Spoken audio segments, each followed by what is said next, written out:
जय Hind everyone, welcome to break through science. So guys, as you know कि आपके UPSC के किसी भी एग्जाम के लिए एनसीईआरटी की बुक बहुत इंपॉर्टेंट हो जाती है। खासकर जब आप सीडीएस, सीएपीएफ और एनडीए जैसे एग्जाम्स की प्रिपरेशन कर रहे होते हो तो उस टाइम पे तो NCERT is one of the most important book you have to cover, right. अगर हम उसमें भी स्पेसिफिकली साइंस को रेफर करते हैं कि आपको साइंस कहाँ से पढ़ना चाहिए, तो साइंस के लिए आपको सिर्फ और सिर्फ एनसीईआरटी ही प्रेफर करना चाहिए। ये बहुत टाइम से मैं आपको बताती जा रही हूँ।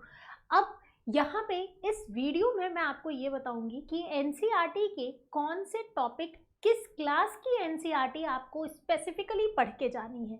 देखिए, इस बार जो पेपर आपके बन के आ रहे हैं, लाइक अगर आप सीडीएस का पेपर देखो या फिर सीएपीएफ का लास्ट ईयर पेपर आपने देखा, तो थोड़ा बहुत जो पैटर्न है वो चेंज हो रहा है। हर साल पैटर्न चेंज हो रहे हैं, राइट।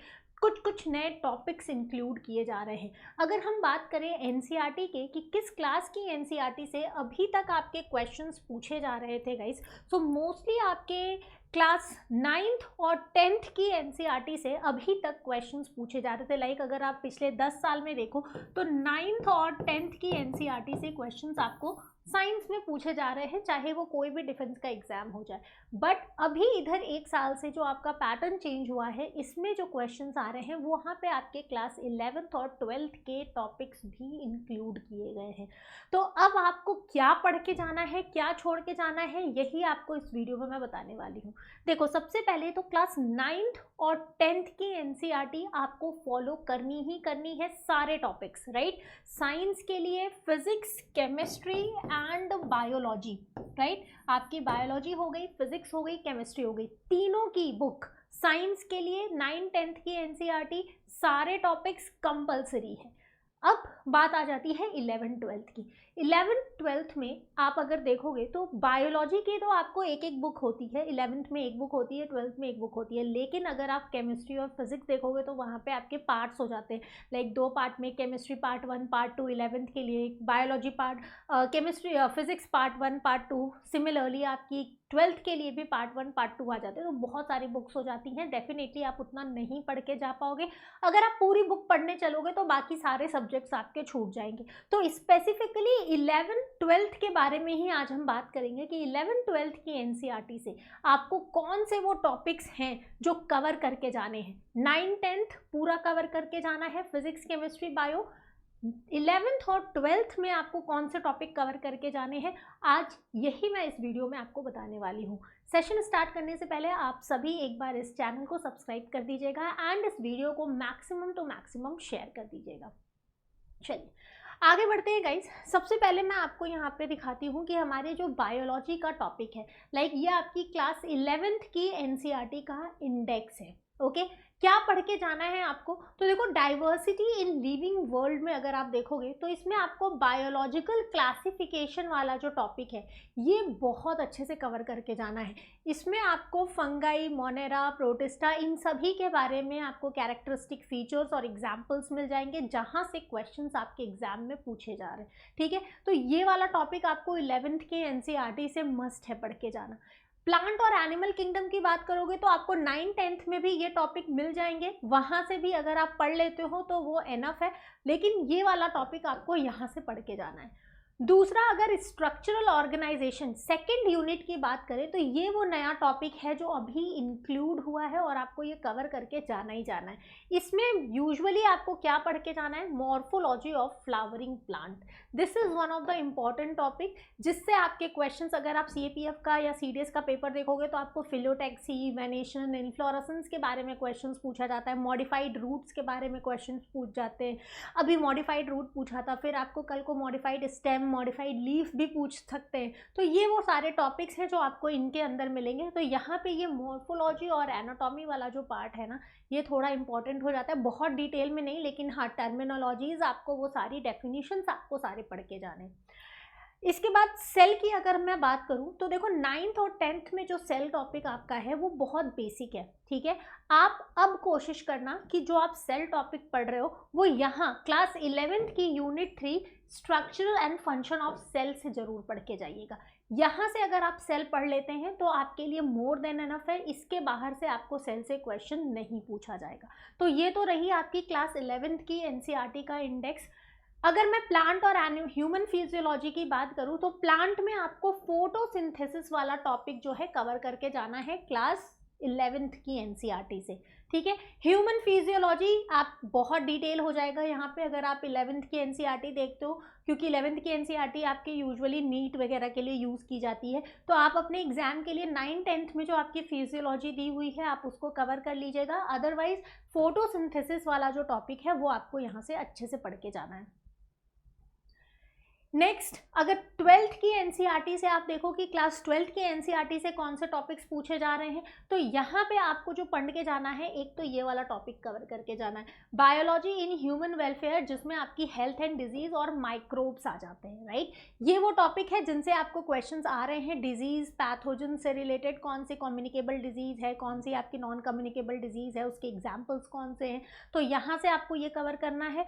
और आजकल आपसे बायोटेक्नोलॉजी से रिलेटेड भी क्वेश्चंस पूछे जा रहे हैं, ठीक है। तो इसमें आपको बहुत ही डिटेल में नहीं पढ़ के जाना है बायोटेक्नोलॉजी, आपको सिर्फ टर्मिनोलॉजीज पढ़नी है, ठीक है, कि क्या होते हैं रेस्ट्रिक्शन एंजाइम, क्या होते हैं वेक्टर्स, क्या होते हैं। तो सिर्फ डेफिनेशंस जो है ना आपकी एनसीईआरटी में जो बोल्ड में लिखे हुए हैं, सिर्फ वो आपको एक ब्रीफ नॉलेज लेकर के जाना है इस वाले टॉपिक का। So these are the topics जो क्लास 11th एंड 12th की एनसीईआरटी से आपको कवर करके जाना है, इसको नोट डाउन कर लेना। इसके अलावा आपका ये वाला जो टॉपिक है, this is very important for CAPF. खासकर अगर मैं सीएपीएफ की बात करूं तो सीएपीएफ में आपके इकोलॉजी से क्वेश्चन आता है। अगर आप इसको कवर कर लेते हो तो आपका इन्वायरमेंट वाला जो सेक्शन है वो भी आपके सिर्फ इसी टॉपिक को कवर करने से हो जाएगा। तो ये इकोलॉजी में इकोसिस्टम, बायोडाइवर्सिटी, कंजर्वेशन, ये सारे टॉपिक्स आपको बहुत अच्छे से करके जाना है। ये नए टॉपिक्स हैं जो आपके सीएपीएफ और सीडीएस एग्जाम में क्वेश्चंस अब यहाँ से बन के आ रहे हैं, इनको जरूर कवर करके जाना है, ठीक है। आगे बढ़ जाते हैं। केमिस्ट्री में देखो तो हमारी क्लास 11th 9th-10th की तो पूरी केमिस्ट्री आपको पढ़ के जानी ही जानी है, ठीक है। 11th में आपकी केमिस्ट्री दो पार्ट में डिवाइड हो जाती है, पार्ट 1 एंड पार्ट 2। अगर पार्ट 1 का आप टॉपिक देखोगे तो यहाँ पे आपको some basic concept of chemistry मिलेगा, स्ट्रक्चर ऑफ एटम मिलेगा, क्लासिफिकेशन, राइट। तो ये पूरा इतना डिटेल आपको नहीं पढ़ना है, सारी चीज़ें नहीं पढ़नी है, जितनी आपने क्लास 9th-10th में पढ़ी है वो ही आपको अच्छे से कवर करना है। स्ट्रक्चर ऑफ एटम अगर आप देखो तो इसको आप चाहो तो थोड़ा सा पढ़ सकते हो, बट यहाँ पे भी आपको बहुत डिटेल मिलेगा। तो मैं तो आपसे यही कहूँगी कि जो आप 9th-10th में पढ़ रहे हो that much is enough. So class 11th में आपको थर्मोडायनेमिक्स के ये दो टॉपिक पढ़ के बस जाने, क्या होते हैं thermodynamics terms, adiabatic, isochoric and all, और साथ में उनके जो एप्लीकेशंस हैं। तो थर्मोडायनेमिक्स वाले टॉपिक्स में आपको ये, और साथ ही ये जो इंथैल्पीज होते हैं इनके रिएक्शंस वगैरह नहीं याद करने हैं, बस ये सारी टर्मिनोलॉजीज, इंथैल्पी, इंट्रोपी, ये सब क्या होते हैं। सो डेफिनेशन पढ़ लेना, क्योंकि थर्मोडायनेमिक्स से क्वेश्चन आपके आ रहे हैं केमिस्ट्री में, चाहे एनडीए का एग्जाम हो, चाहे सीडीएस हो, चाहे सीएपीएफ हो। तो 11th की एनसीईआरटी से आपको ये पढ़ लेना है। थोड़ा सा आपको इस बार हाइब्रिडाइजेशन भी रीड कर लेना, क्योंकि मैंने जब पेपर देखा है ना तो 7-8 साल पहले वाले पेपर में आपको हाइब्रिडाइजेशन से एक बार क्वेश्चन पूछा था। तो अभी काफ़ी टाइम से नहीं पूछा जा रहा है, और हालांकि जिस तरीके से आपका ट्रेंड चेंज हो रहा है तो हो सकता है कि अब हाइब्रिडाइजेशन से भी आपके केमिस्ट्री में क्वेश्चन आएगा। तो यहाँ पे बहुत डिटेल तो नहीं, लेकिन हाँ डेफिनेशन और टाइप्स आप पढ़ के जरूर चले जाइएगा। इसके बाद नेक्स्ट अगर मैं बात करूँ यहाँ पे गाइज 11th की केमिस्ट्री पार्ट 2 से, ठीक है, तो यहाँ पे तो आपको बहुत इंपॉर्टेंट है रेडॉक्स रिएक्शन। रेडॉक्स रिएक्शन से क्वेश्चन हर साल केमिस्ट्री में पूछे जा रहे हैं। तो यहाँ पे आपको रेडॉक्स रिएक्शन क्या होता है, रेडॉक्स रिएक्शन के एप्लीकेशंस क्या होते हैं, ठीक है, बहुत डिटेल नहीं, तो आपको बस डेफिनेशन अच्छे से, रिएक्शंस क्या होते हैं, एग्जाम्पल्स क्या होते हैं, डे टू डे लाइफ में आप कहाँ रेडॉक्स रिएक्शन देखते हो, वो सारी चीज़ें आपको अच्छे से पढ़नी है। Organic chemistry, right, organic chemistry आपको बहुत अच्छे से करनी है, क्योंकि अब क्वेश्चंस जो हैं आपके ऑर्गेनिक केमिस्ट्री से पूछे जा रहे हैं, जिसमें खासकर आपके हाइड्रोकार्बन से क्वेश्चन आते हैं। तो ये वाला जो यूनिट है ना, ये आपको अच्छे से पढ़ के जाना है, जिसमें एल्केन, एल्कीन, एल्काइन के जनरल फॉर्मूला, उनके स्ट्रक्चर, साइक्लोहेक्सेन, साइक्लोएल्काइन, राइट, ये सारे टॉपिक्स आपके हाइड्रोकार्बन में मिल जाएंगे। तो क्लास 11th की पार्ट 2 वाली जो केमिस्ट्री की बुक है वो आपके लिए ज़्यादा इंपॉर्टेंट है पार्ट 1 से, क्योंकि यहाँ पे आपको मिल जाएंगे वो सारे नए टॉपिक्स जिनसे क्वेश्चंस अब आपको मिल रहे हैं आपके एग्जाम में। ओके, नेक्स्ट आ जाते हैं गाइस क्लास 12th की। So this is your class 12th NCERT. ठीक है, क्लास 12th में अगेन आपके पार्ट 1 और पार्ट 2 आ जाएंगे। देखो ये पार्ट 1 के टॉपिक्स हैं इलेक्ट्रोकेमिस्ट्री, केमिकल काइनेटिक्स, कोऑर्डिनेशन, ये सब आपको नहीं पढ़ना है, ठीक है, इसलिए मैं इसको नहीं इंक्लूड कर रही हूँ। ये सिर्फ आपको दिखाने के लिए ले आई थी कि क्लास पार्ट 1 में ये सारे टॉपिक्स हैं।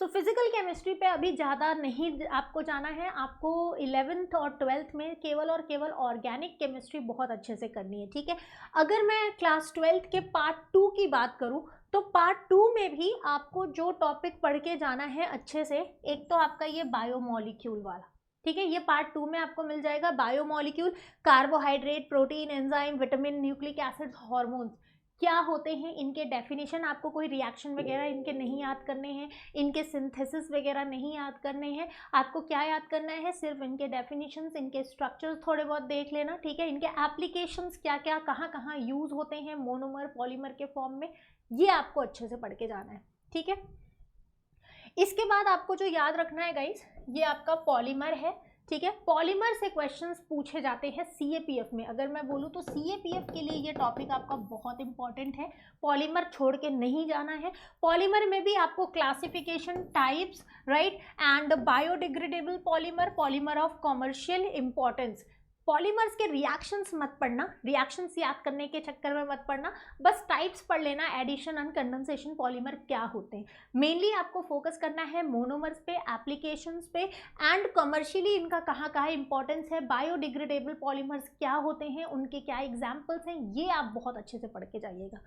और एक जो टॉपिक इंपॉर्टेंट आती है आपकी chemistry in everyday life. Chemistry in everyday life में आपके ड्रग्स, अब इसमें भी देखो ड्रग्स जो हम लोग मेडिसिन यूज़ करते हैं, लाइक आपने एनाल्जेसिक, एंटीपायरेटिक है ना, आप एंटीबायोटिक, ये सभी मेडिसिन हम यूज़ करते हैं अपनी डे टू डे लाइफ में। तो किस तरीके से ड्रग्स को क्लासीफाई किया गया है, उनके एग्जाम्पल्स, उनके एक्शंस, केमिकल्स आप फूड में कौन सा यूज़ करते हो, देन क्लिनजिंग एजेंट्स क्या होते हैं, तो ये वो टॉपिक्स हैं जो आपको यहाँ पे कवर करना है। ठीक है, so these are the topics, इसको एक बार आप नोट कर लीजिएगा। ठीक है, एक टॉपिक और आपका है हाइड्रोजन, राइट, वो आपके क्लास 11th में होगा आई गेस, उसको भी मैं यहाँ पे एक बार दिखा देती हूँ, अगर नहीं दिख रहा है तो एक और टॉपिक है आपका गाइस हाइड्रोजन। ठीक है, उसको नोट कर लेना, वो क्लास 11th की एनसीईआरटी में आपको मिल जाएगा टॉपिक। हाइड्रोजन में भी आपको पूरा हाइड्रोजन वाला नहीं ज़्यादा पढ़ना है, वहाँ पे वाटर वाला टॉपिक जो है वो आपको बहुत अच्छे से पढ़ के जाना है। ठीक है, तो नोट कर लेना, वाटर आपको अच्छे से पढ़ना है, हार्ड वाटर, सॉफ्ट वाटर क्या होता है, ट्रीटमेंट किस तरीके से करते हैं, हार्ड वाटर से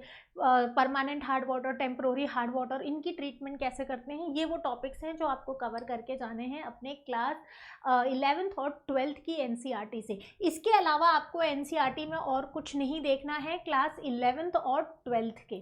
ठीक है, 9th 10th की पूरी एनसीईआरटी पढ़नी है। 11th 12th में जितने टॉपिक्स मैंने आपको यहाँ दिखाए हैं आप इनको नोट करके और इन टॉपिक्स को जरूर कवर कर लीजिएगा, अभी भी बहुत टाइम है, बहुत आराम से आपसे हो जाएगा। फर्दर आपको कोई भी डाउट होता है आप मुझे मेरे टेलीग्राम पे कनेक्ट कर सकते हैं, मैं इन सभी टॉपिक्स की लाइव लेक्चर आपको अपने चैनल पर लेकर के आऊँगी, इसीलिए आप चैनल एक बार सब्सक्राइब कर दीजिएगा सो दैट कि जब भी हमारे सेशंस हों आपको नोटिफिकेशंस मिलते रहे। With this, thank you guys.